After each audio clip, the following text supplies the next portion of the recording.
నమస్కారం. ప్రస్తుతం మనతో పాటు ప్రముఖ ఆధ్యాత్మికవేత్త, జ్యోతిష్య వాస్తు పండితులు శిష్ట్ల జయప్రద గారు ఉన్నారు. వారితో మాట్లాడేద్దాం. అమ్మ నమస్తే అమ్మ. నమస్తే అమ్మ. శ్రీమాత్రే నమః. అమ్మ, చాలా మంది ఏదన్నా చిన్న సమస్య వచ్చినా కూడా జ్యోతిష్యుల దగ్గరికి వెళ్ళేసి జాతకం చూపించుకుంటూ ఉంటారు. ఆ జాతకంలో ఉన్న దోషాలను తెలుసుకొని దానికి పరిహారం చేస్తూ ఉంటారు. ఇది జాతకం తెలిసిన వారి పరిస్థితి. అసలు మరి జాతకమే తెలియని వారికి అసలు ఎలాంటి పరిహారాలు చేసుకోవాలి, వాళ్ళకున్న సమస్యల్ని ఎలా తీర్చుకోవాలి అనేసి అంటారు. ఎలా తెలుసుకోవాలి జాతకం గురించి? తప్పకుండా నాన్న. సో జాతకం తెలియని మనుషులు అంటే ఎవరు ఉంటారు? అందరికి జాతకాలు తెలుస్తాయి. కాకపోతే ఏంటంటే టైమ్ ఆఫ్ బర్త్ నోట్ చేసుకోవడం వల్ల వాళ్ళు ఇది కరెక్ట్ అయిన జాతకం అని తెలియదు. సో అందుకే ఏంటంటే చేస్తారు మన వాళ్ళు ఏం చెప్పారు, నక్షత్ర ప్రకారంగా ఈ నక్షత్రంలో పుట్టామంటే ఆతో పెట్టుకో, ఈతో పెట్టుకో, వీతో పెట్టుకో అని చెప్తున్నారు కదా. సో దాని నామ నక్షత్రాలని, సో నామరాశి ఏదైతే ఎక్కువ పేరు వాడతారో ఆ పేరుకి ఒక నక్షత్రము ఒక రాశి వస్తుంది. ఆ ప్రకారం మనం గోచార ఫలితాలు, మాస ఫలితాలు చూస్తుంటాం కదా ప్రతి మాసము. సో ఈ రాశి వాళ్ళకి, ఈ నక్షత్రం వాళ్ళకి ఈ రాశి వస్తుంది అని చెప్పేసి అందనుకోండి. సో సపోజ్ తులారాశి వాళ్ళు వస్తుంది అనుకో, తులారాశి వాళ్ళు ఏ పరిహారాలు చేసుకోవాలి అనేది వీళ్ళు చూసుకోవాలి. అది ఒకటి మీరు అడిగిన దానికి. రెండోది, సమస్య వస్తుంది పరిష్కారం కావాలి అంటే జాతకం తెలిసినా తెలియకపోయినా ప్రతి మనిషి ఒక పాజిటివ్ ఎనర్జీతో ఉండాలి అంటే కొన్ని పనులు వాళ్ళు ఆచరించాలి. పూర్వం మన పెద్దవాళ్ళు ఏం చెప్పారు, బయట నుంచి రాగానే కాళ్ళు కడుక్కోవాలి ఫస్ట్ బాత్లోకి వెళ్ళి. అవును. సో కాళ్ళు కడుక్కొని బట్టలు మార్చుకొని వేరే బట్టలతో ఇంట్లో తిరగాలి. అది ఫస్ట్ పని చేయాలి. అందరు ఏం చేస్తున్నాము, రాగానే ఫోన్ చూసుకుంటూ లోపల రావడం, కొంతమంది షూస్తో చెప్పులతో లోపలికి వచ్చి లోపలే చెప్పులు షూస్ ఇప్పడం జరుగుతుంది. సో దానివల్ల ఏమవుతుంది, జాతకం ఎలా ఉన్న జాతకం ఒకరు తెలిసినా సరే ఇలాంటి పనులు చేస్తే నెగిటివ్ ఎనర్జీ వాళ్ళ బాడీలో ఎంటర్ అయ్యి, అలాగే బట్టల మీద ఇంట్లోకి ఎంటర్ అయ్యి, సో జరిగే విషయాలన్నీ అనర్థాలు జరుగుతాయి. సో ఎందుకంటే బయట నుంచి వచ్చే రోజు మనం వెళ్ళేటప్పుడు వచ్చేటప్పుడు దారిలో ఎన్నో జరుగుతుంటాయి. కొంతమంది హాస్పిటల్ నుంచి వస్తుంటారు, కొంతమంది గుళ్ళ నుంచి వస్తుంటారు, కొంతమంది శ్మశానం నుంచి వస్తుంటారు. సో వచ్చినప్పుడు మనం ఎలా వెళ్తున్నాం ఎలా వస్తున్నాం అట్లీస్ట్ ఆ బట్టలు మార్చే పని చేయాలి. ఇది ఫస్ట్ చూసుకోవాలి. సో జాతకం తెలియని వాళ్ళు చేయాల్సిన పని ఏంటంటే వాళ్ళ పేరు ఏ రాసిందో చెక్ చేసుకోవాలి, ఆ ప్రకారంగా చూసుకోవాలి. ఏదైనా సమస్య వచ్చింది అంటే ఏ సమస్యకైనా సరే మన కలియుగంలో ఏ ప్రాబ్లం వచ్చినా ఏంటి అడుగడుగున కనిపించేది, ప్రతి వీధిలో కనిపించేవి ఆంజనేయ టెంపుల్ ఉంది, హనుమాన్ టెంపుల్స్, గణపతి ఆలయాలు, తర్వాత శివాలయము, రామాలయం అన్నీ ఉన్నాయి కదా. అవునమ్మా. ప్రతి వారము ఒక రోజు గుడికి వెళ్ళాలి. వాళ్ళు జాతకం తెలిసి వెళ్ళిపోయినా సో గుడికి వెళ్ళేది నియమం పెట్టుకోవాలి.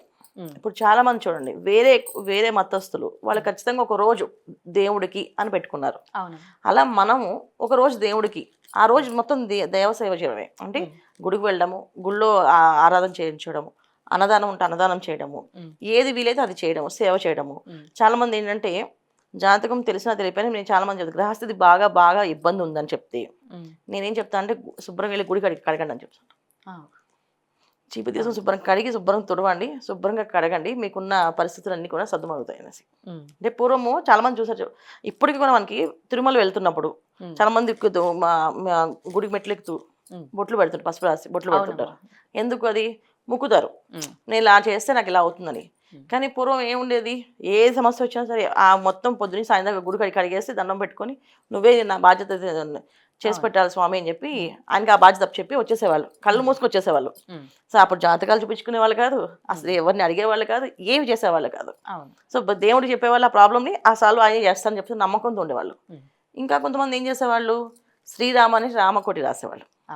శ్రీరామ శ్రీరామ శ్రీరామ ఆ సమస్య తీరిపోతుందని చెప్పేసి. వివాహం కావాలన్నా శ్రీరామ రాసేవాళ్ళు, ఇంట్లో ఏదైనా శుభకార్యం జరగాలన్నా శ్రీరామ అని రాసేవాళ్ళు, సంతానం కలిగి వాళ్ళకి ఉద్యోగాల్లో ఆపదలు వస్తున్నాయని శ్రీరామ రాస్తుండేవాళ్ళు. ఇవన్నీ మనం పూర్వం ఆచరించేవాళ్ళం.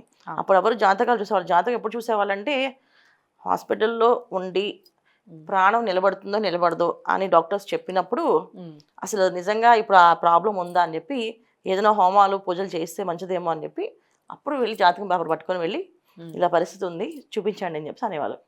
ఇవాళ ఏం చేస్తున్నాము, అడుగడుగున ప్రతి విషయంలోని అస్ట్రాలజీ చూస్తున్నాం. చూసుకోవడం మంచిదే, తప్పేం కాదు, చూడాలి కొన, ఎందుకంటే ఈ కాలం అవసరం. కాకపోతే ఏంటంటే అలా ఆ కాలంలో అవసరం లేదు, ఆ కాలంలో అన్ని నమ్మి చేసేవాళ్ళు. శనివారం అయితే వెంకటేశ్వర స్వామి గుడికి వెళ్ళేవాళ్ళు, భజన చేసేవాళ్ళు. చాలా మంది ఇళ్లలో పూర్వం భజన చేసేవాళ్ళు. కొంతమంది గురువారం పూజ భజన చేసేవాళ్ళు. తర్వాత సత్యసాయిబాబా వచ్చిన తర్వాత అందరూ గురువారం భజన మొదలుపెట్టారు. పూర్వం అయితే మా చిన్నప్పుడు అయితే శనివారం పూట రామ భజన చేసేవాళ్ళం. కంపల్సరీగా శనివారం సాయంకాలం 7 అవగానే అందరూ కూర్చొని రామ భజన మొత్తం రామ కీర్తనలు అన్నీ పాడి 9:30కి మళ్ళీ భోజనం పెడితే ఆ రోజు భోజనం చేసేవాళ్ళం. ప్రతి శనివారం ఒక ఇంట్లో చేసేవాళ్ళు భజన ఓ. ఖచ్చితంగా. ఆ తర్వాత రాను రాను అది సాయిబాబా భజనలు, సత్యసాయిబాబా భజనలు అన్నీ అయ్యాయి. అలాగే మనము వారంలో 6 రోజులు ఏ పని చేసినా ఒక్క రోజు దేవుడికి అంకితం చేస్తే అది మనకి జాతకంలో ఎటువంటి దోషాలున్నా తొలగించే అవకాశం ఉంటుంది. సో ఎందుకంటే మొత్తం నామాన్ని జపం చేస్తాం కదా అవును. ఒక రోజంతా. అవును. ఒక శివాలయంకి వెళ్ళామంటే అక్కడ ఓం నమ శివాయ అని చెప్తుంటారు, లేదా శివాయ నమః అని ఉంటుంటారు. ఏదో ఒక పాటలు పాడుతూ ఉంటాం. అవును. సో ఆటోమేటిక్గా మన మైండ్ ఏం చేస్తుంది, అది వింటుంది, ఆటోమేటిక్గా పాడుతుంటాం. అదే మనం సింగిల్గా పాడమనంటే కూర్చొని పాడం. అవును. సింగిల్గా ఏదైనా మంత్రం జపం చేయమనంటే కూర్చొని చేయలేం. అదే ఒక భజనలో కూర్చుంటే వాళ్ళు 10 పాటలు పాడితే మనం ఒక పాటనే పాడతాం కూర్చొని. అవును. సో ఆ గంట సేపు ఆ పవర్ ఆఫ్ అసోసియేషన్ అంటే పాజిటివ్ ఎనర్జీలో ఎన్వైర్న్మెంట్లో ఉండడం వల్ల మనకి జరిగే అన్ని సిచ్యువేషన్స్ కొన్న నెగిటివ్స్ తొలగి పాజిటివ్ వచ్చే అవకాశం ఉంటుంది. సో ఇలా ప్రతి వారము ఒక రోజు దేవుడికి అంకితం చేయాలి. అది ఏ రోజైనా మీ ఇష్టం. కొంతమందికి అయ్యప్ప స్వామి అంటే ఇష్టం అంటే బుధవారం పూట వెళ్ళి అయ్యప్ప స్వామి గుడిలో పూజ చేసుకోవచ్చు. నాకు గణపతి ఇష్టం అంటే గణపతి కూడా చేసుకోవచ్చు బుధవారం. మంగళవారం కూడా చేసుకోవచ్చు. సుబ్రహ్మణ్య స్వామి ఇష్టం అంటే మంగళవారం కూడా చేసి అభిషేకం చేయించవచ్చు. సో 1 డే టెంపుల్కి వెళ్ళడం, 108 ప్రదక్షిణాలు చేయడం. సో భజన చేసే పరిస్థితి లేదు అనుకుంటే 108 ప్రదక్షిణాలు చేయాలి. చేయడం వల్ల ఏంటంటే ఎటువంటి పరిస్థితి ఉన్నా ఆ వారం అంతా కాపాడుతుంది. సో వాళ్ళ వారానికి ఒక రోజు చేయడం అండి. ఓపిక లేదు, నాకు అంత చేయలేను, అంత ఓపిక లేదు, సరే ఒక 1 అవర్ మెడిటేషన్ చేయండి. కళ్ళు మూసుకొని మీరు నచ్చిన ఇష్టదైవాన్ని తలవండి. కళ్ళు మూసుకొని ఆ దైవాన్ పాదాలు, ఆ దైవాన్ రూపము కనిపించాలి వాళ్ళకి. కళ్ళు మూసుకుంటే ఆ దైవంతో మాట్లాడాలి. ఈ పరిహారం కొంచెం చేస్తే కూడా పనిచేస్తుంది. చాలామంది నాకు మోకాళ్ళ నొప్పులు ఉన్నాయి, వెళ్ళలేను, నా పరిస్థితి బాగాలేదు. సరే ఒకరోజు ఇంట్లో కూర్చొని 1 అవర్ ప్రతిరోజు 1 అవర్ చేయండి. ఇప్పుడు 1 డే చేయమన్నాం, అవును, చేయలేము, ప్రతిరోజు 1 అవర్ పెట్టండి. అది ఎర్లీ మార్నింగ్ పెట్టండి, లేదా ఈవినింగ్ పెట్టండి 1 అవర్. సో ఆ ఎనర్జీ వల్ల ఏమవుతుందంటే మన ప్రతి సిచ్యువేషన్ని ఎదుర్కొనే శక్తి మనకు వస్తుంది. సో చేయడం వల్ల ఇది చాలా విధంగా చేసుకోవచ్చు నాన్న. అలాగే అమ్మా. అంటే జాతకం తెలియక చాలా మంది బాధపడుతూ ఉంటారు. ఎలాంటి సమస్య వచ్చినా కూడా అమ్మో ఇది పెద్ద భూతద్దంలో పెట్టి చూస్తున్నారు ఈ మధ్యకాలంలో.